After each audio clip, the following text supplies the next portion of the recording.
Bossman show with new head coach of the Minnesota Golden Gophers, Ben Johnson, here with me. Coach Johnson, good to talk to you, buddy. How you doing today? I'm doing great, man. I appreciate you having me on today. Good deal, Coach. Coach, I'm going to ask you about this, man. You're going back to coach at your alma mater, man. As the head coach after playing there, man. Being an assistant coach there. Now you're the head, man. How's it feel coming full circle now?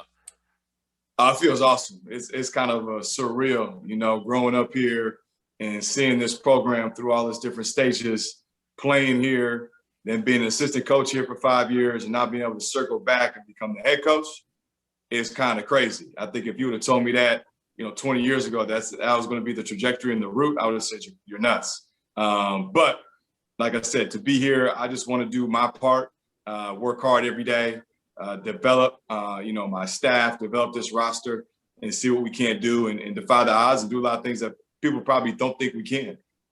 And Coach, I'm going to ask you this, man.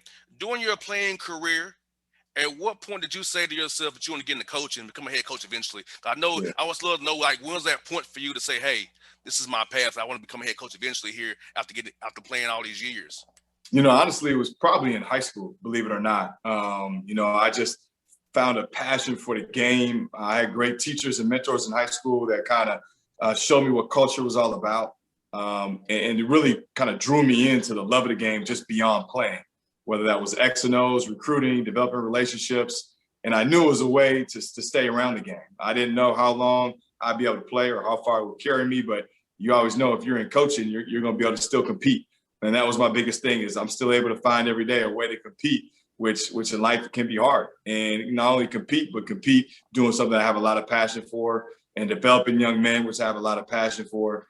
So it really worked out. And like I said, I've had friends that I grew up with that were kind of coaches, and we all pushed each other and kind of navigated the waters, and it just fell into place, man. It's Coach Johnson. How did you prepare to become a head coach? I know when I was a co-host, I was always preparing to be a host of a show. I got my own show, how to do my own show. So how did you prepare to become a head coach when you was assistant coaches with all these different guys you worked for over the years? I'm sure it was a lot like you. You're just always paying attention to the people that was around you. So when I was a player, it was always paying attention to the coaches and everything they did, whether it was timeouts, huddles, team meetings, practice. You're always trying to how do they move? How do they move in that area? Take mental notes. And then as I got into coaching as a GA, even though I was at the low man on the totem pole, it was always coming at it in my mind from an assistant coach's point of view. So I was always trying to pick their brain. How do they operate? How do they move? What made them a good assistant coach? Taking those mental notes. Then when I became an assistant coach, as I got further down the line, it was like, okay, let me pay attention to the head coach. How was he in press conferences? How was he with donors, boosters? How was he with recruiting? When we brought kids on campus, how did he move in that space? And I was fortunate enough to be around a lot of good people. So my mental reps and my notes were pretty good.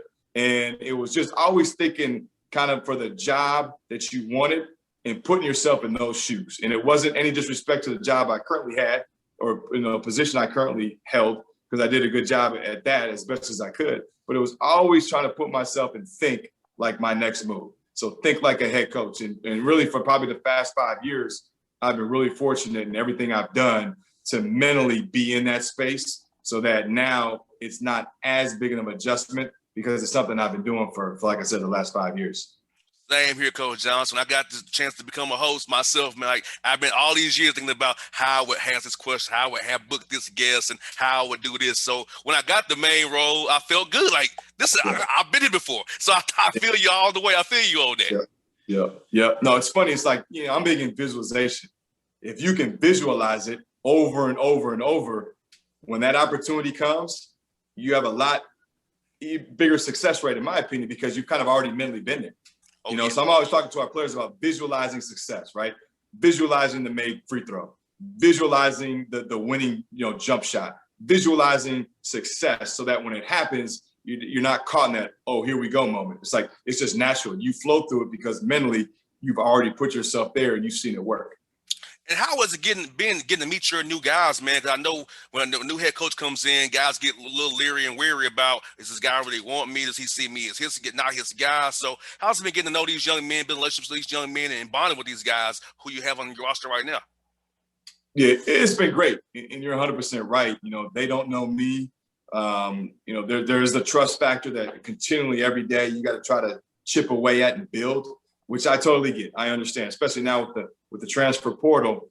All of these kids have different options, and there's a lot of kind of anxiety or uneasiness to it when a head coach comes in, because some guy, oh, he's not your guy, or he's going to recruit all these guys over you.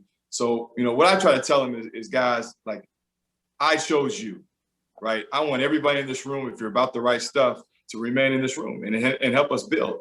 If guys aren't, I totally get it.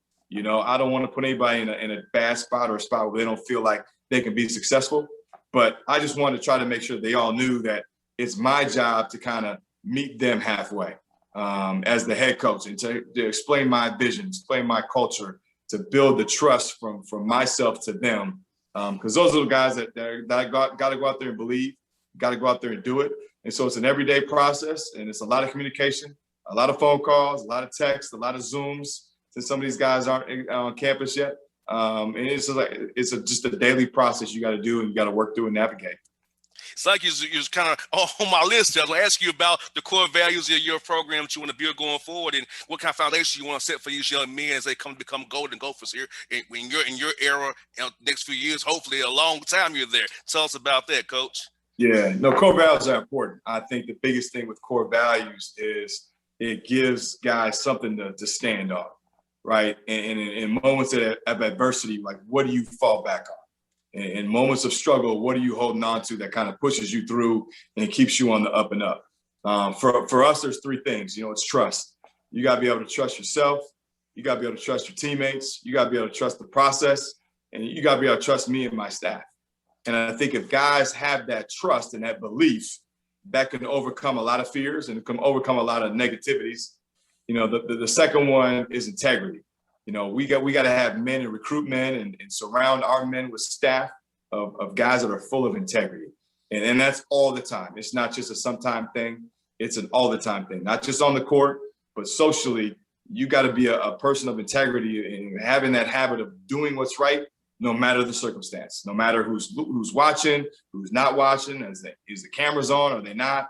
But developing that, because I think it pays back tenfold. If you do right, I think just the world has a funny way of repaying you. And I think we all got to understand, A, we're all not that important, but B, it's just the humanity side of it. We're all people. We all need to start thinking a little bit more about helping the person next to us, right? And then the last one is competitiveness.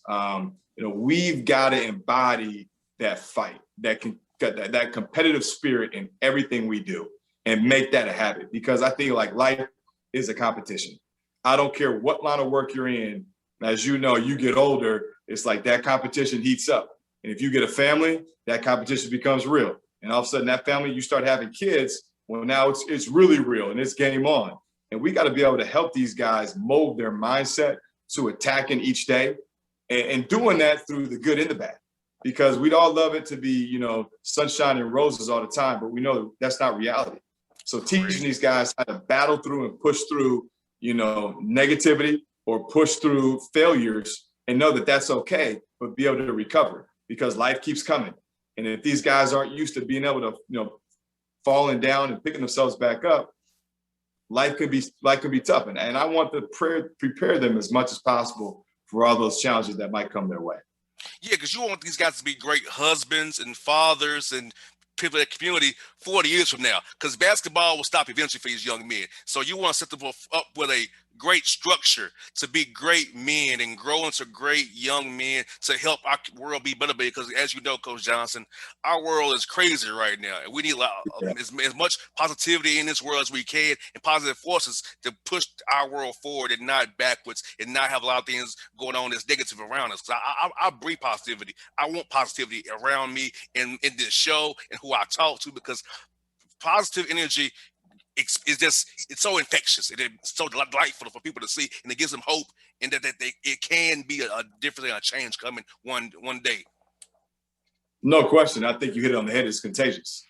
I think, one little positive person or positive experience can impact, and also now you got a ripple effect, and hopefully you can bring people in and create that positive energy. And I think it's really easy to be negative. I think that's the cop out. That's the easy way to be. That's the easy way to go about things. I think it's a lot mentally tougher, and you got to be a strong person to flip things and make it a positive. And I just love being around that type of energy, because I think that's what produces success. Obviously we just got to learn how to navigate through the negative, but the more we can, with our mind, flip it and in any type of situation, be able to look at it from a different angle and more of a positive angle and push through, I think that's when magic can really happen. And Coach, in Minneapolis, being where you're at, you're in a great spot to recruit a deep base in the Midwest. Tell us about your plans there, how you're going to attack the Midwest there and get guys, and national as well, because Minnesota's a national brand. It's an easy flight from Atlanta, of course, up to Minneapolis. Yeah. So guys in Georgia, you may want to take a look up there. Coach Johnson, please, to take a look at him. So yeah, Coach, tell us about your plans in that regard, man. Well, it's funny. We actually had, Nate Mason on our team when I coached here. I was from Georgia. I worked at Xavier before I was here, and I don't know if you know Jonas Hayes, yep. But Jonas Hayes is an Atlanta dude. I mean, he's so Atlanta, so Georgia. It's unbelievable. So I know there's great players. We had DeJuan Odom on our team. So there's great players across the country. Now, obviously, if we have a hot year in state, we want to try and keep those good in-state players home if we can. But if not, we're going to take our brand across the country. I don't want to limit where we're going to recruit and who we're going to recruit, as long as they're the right type of character kids that fit our system, fit our school, and fit our program. I think that's the exciting part about building, is you can kind of mold a team early into the identity and the culture that you want. But with that comes a lot of, pressure in terms of you don't want to make mistakes, especially early. You want to fill that water glass with the right type of people, with the right culture that have the right values, because then you can really lay that good foundation based off that. I think it takes off. So we're gonna do a great job of not only in state but nationally, just finding the right guys that fit our system and fit how we want to play. Coach Johnson, thank you for your time today, buddy. Hope to do this again with you real soon. If you come down here to recruit, man, look me up, man. Hope to bring in studio down here, man. Get some Waffle House and some good spawn divots around here. Whatever you like, Coach, I got you, man. I'm the food connoisseur of Atlanta, man. Jonas ain't got nothing on me, man. He ain't got nothing on me, Coach. I appreciate it, man. Thanks a lot for having me on. Coach, be good. Talk to you real soon, brother. Be safe now. You too. Thanks, man. See you now. All right, see you.